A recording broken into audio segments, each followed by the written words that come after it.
The goal with this activity is to really work on your entire body's rotational capabilities. You're going to loosen up the upper body. You're going to loosen up the lower. Here's what you're going to do.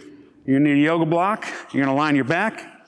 You want one leg to be straight. Foot stays on the ground.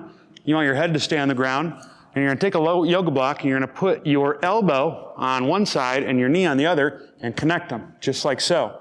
The arm that's free, you want that to reach and across your body and grab the back of your rib cage if possible.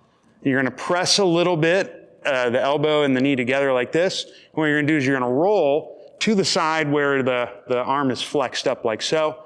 You're going to inhale, roll, use your head and the right leg in this case to create the turn. Exhale, come back, trying to use your head to complete the roll. Do not lose contact with the yoga block. Just like that, head and foot stay on the ground. Just like so. And that's how it's done. Give it a shot.